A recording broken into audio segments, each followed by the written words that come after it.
Welcome everyone to Imaginative Visions. This is 31 days of Halloween where for the entire month of October, this is going to be taking over Imaginative Visions either on the channel or on the website. We are going to be talking horror books, horror video games, horror music, horror movies, horror television shows. This is all horror hell. Even some horror costumes and horror looks and designs. So we might be getting into some horror fashion down there too. So for the entire month, this is nothing but horror, my friends, and I am excited because this is my favorite genre. So to kick off day one, October 1st, we are going to be talking about one of my favorite horror films from Takashi Miike, and that is Audition. And this came out in 1999. I didn't get to see it until 2005 when I was like in my freshman year of, I would say, yes, going to freshman, sophomore year of college. And this film scared the hell out of me, especially if you're dating at the time. And when you're dating, nothing is more scarier than someone who's not like really well, to put it that way.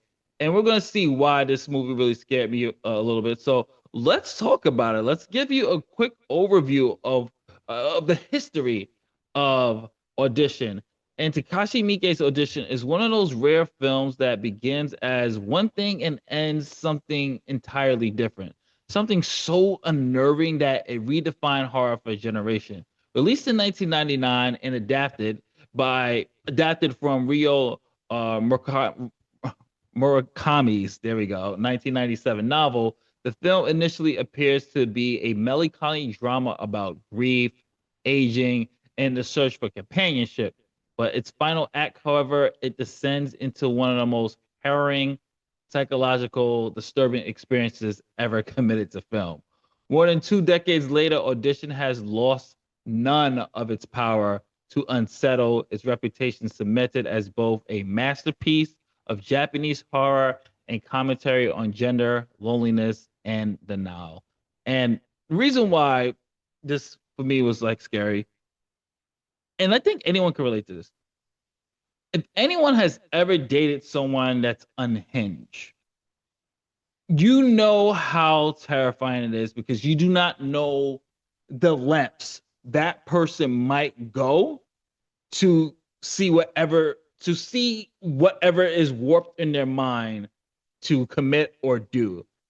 And in this one, we see unfortunately someone who's dealing with a lot of issues, loneliness. They have a traumatic past that they're not healed from. And we get one of the most shocking moments in horror history, which I will not spoil if you've never seen it, but let's just say it's very shocking, it's very unnerving, and it's just absolutely nuts. So, just to talk a little bit more about it, to give you some history and some content, in the late 1990s were a fertile period for Japanese cinema, especially in the horror genre. The J horror wave, marked by films like Ringu, 1998, Ju-on the Grudge in 2002, Pulse in 2001, was the beginning to capture worldwide attention. While those films leaned on a supernatural terror, Miike approached horror through something far more grounded and intimate. Miike was known for his extreme and prolific output, often blending genres and shocking audiences with sudden tonal shifts. Audition was adapted quickly for Murakami's novel, but Miike's cinematic instincts transformed it from a straightforward psychological thriller into a slow burn trap that subverts expectations. At its premiere at the Vancouver International Film Festival and later at the Rotterdam and other international circuits, the film caused walkouts, fainting, and furious debates. Quentin Tarantino championed it, and critics found themselves divided. Was it misogynistic? Was it feminist? Or something else entirely? That ambiguity only fueled its notoriety. And that's the one thing about this film is that everyone who watches this is going to take something from it. Everyone could watch it and go, okay, this is a misogynistic film, or this is just glorifying abuse and trauma, or they didn't feel like certain character beats worked. But that's the thing with, especially when you're watching a Takashi Miike film. Whatever your thoughts are, it's going to have you talking.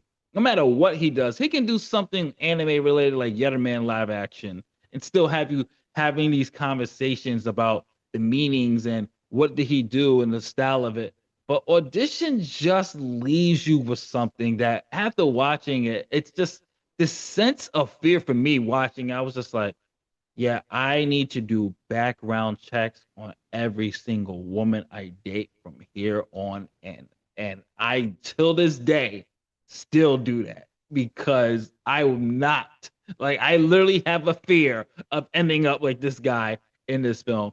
I do background checks on anyone I'm trying to date or talk to. And that's thanks to the horror that was Audition, but Audition raises and touches on a lot of themes and a lot of questions on just life, dating, and at its core, Audition tells the story of uh, Aoyama, a widow televised. He's a widow television producer still mourning the loss of his wife. Years later, he's urged by his teenage son to go out there and try to remarry. His friend Yoshikawa, a film producer, proposes this scheme: hold a fake audition for a non existent film to meet women under the guise of professional casting. Now, this is where some people might say, okay, this is where the misogynist is coming in, is because it's just like, okay, these women are actually looking for work, and you're staging this whole scheme to meet a wife. So, what happens when they find out that the audition is fake? So, those were like certain things people were just like, okay, I get it. It is only during the audition that Aoyama becomes captivated by Asami, a soft spoken woman with a tragic backstory. And this is spoiler free, by the way, but he ignores his friends' warnings. Hence, friends, anyone dating, let me stop real quick. Anyone dating, if your friends say something, consider it. Don't just brush it off. There's reasons why certain friends go, I wouldn't date her. I wouldn't date him. You might want to be on your P's and Q's. You might not go through with it, like listening to their advice, but at least consider it. And that's one thing this film also made me really kind of realize. Consider what your friends are saying because they might save your life.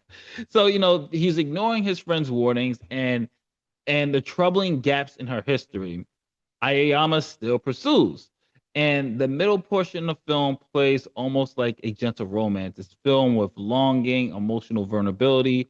We get a lot of characterization on Asami here. We get to know a little bit more about her. We get to know a little bit more about Aoyama.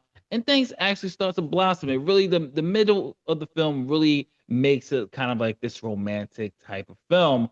But there's still this element of horror and dread in the back because something is deeply wrong. In one of the film's most iconic sequences, Asami just sits in her apartment waiting for the phone call from Aoyama. And there's this large sack in the background. It suddenly shifts, revealing something's alive and horrifying inside. And in this exact moment, breaks the illusion of love, safety, and sets the stage for the final act, which I will not spoil it for you guys because if you haven't watched it, don't want to spoil it. Just know things start to rise. And one thing that makes Audition so good, it's not just the writing, it's not just the direction of Takashi Miike, it's also the acting in here.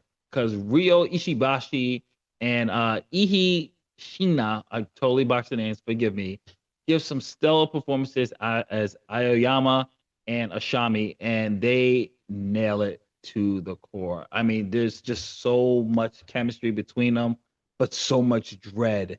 Like the way they're able to just convey what's going on, especially Ashami. She just there she is. She's creepy, man. She played scary really good. But since this is horror, what makes this scary? You're probably wondering. Well, Audition doesn't convey the scary in typical horror films such as jump scares. There is that one jump scare though, but it's not heavy. The scares come from this from the notion that, think about it, this can be any of us, and that's what makes this really scary. Is that anyone can be in this situation. Monsters are not lurking in the shadows. There are no supernatural threat. This comes from key elements: slow burn, sudden shift, the intimacy of violence, and just that psychological threat. For the most of its runtime, Audition is paced like a drama or a romance film. The film invests heavily in character development, mundane details, and that emotional vulnerability.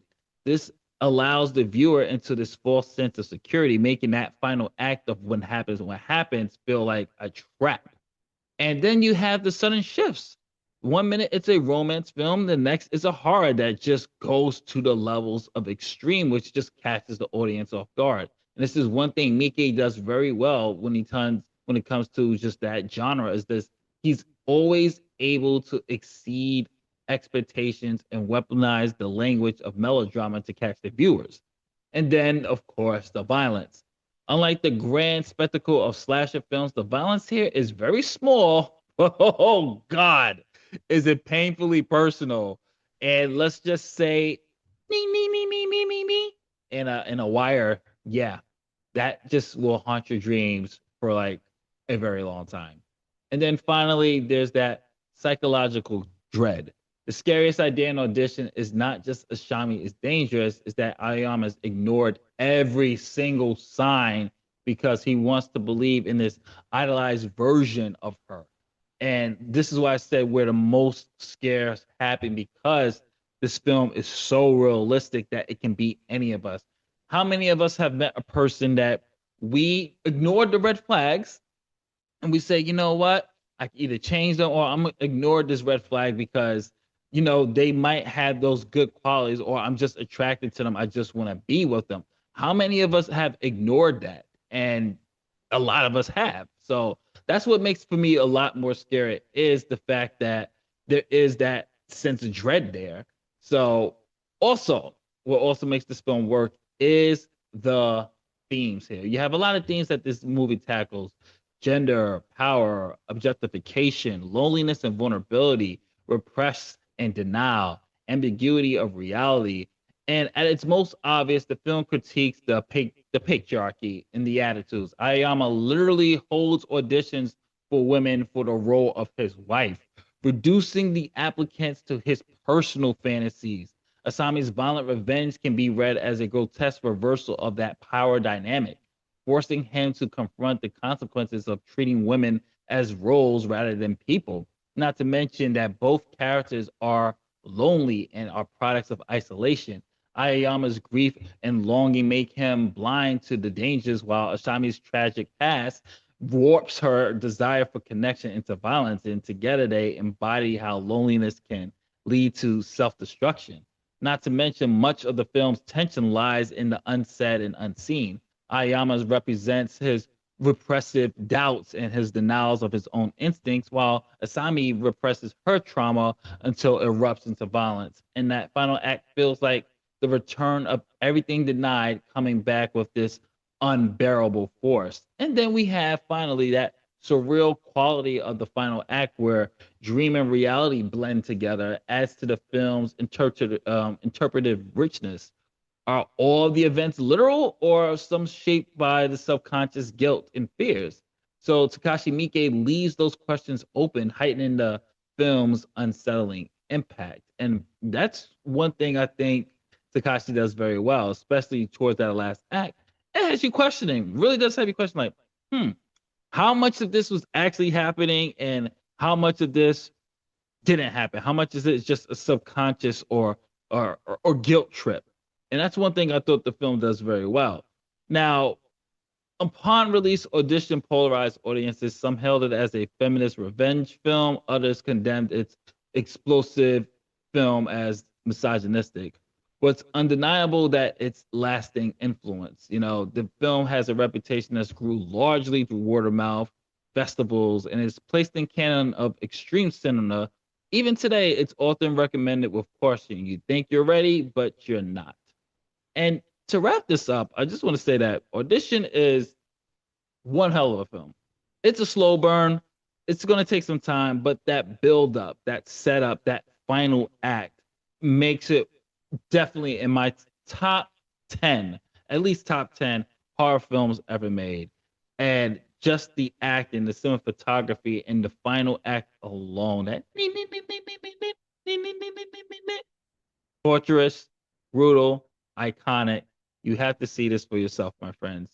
And more than 2 decades later, Audition remains a landmark of horror cinema, not only because of its shocking finale, but because of its layered complexity. It is a story about loneliness, grief, gender, and the lies we all tell ourselves to avoid facing reality. It weaponizes its slow pace, its mundane details, and its emotional sincerity to set up a gut punch that feels inevitable yet unadorable. For those willing to endure its brutality, Audition is just not a horror film, it's an experience. One that forces us to confront uncomfortable truths about desire, vulnerability, and power. It may leave you shaken, but it will not leave you unchanged. And like I said, this film affected me a lot. Background checks to conclude. Do your background checks. Listen to your friends. If you're not going to listen to them, at least consider what they're saying. If you're ladies, if your friends say he is a fuckboy, I think he's a fuckboy. Don't just write your friend off. Consider it. Fellas, your friends say, I'll leave that chick alone if I was you. Don't just ignore. Listen. Find out why. Do your research. Do your background checks.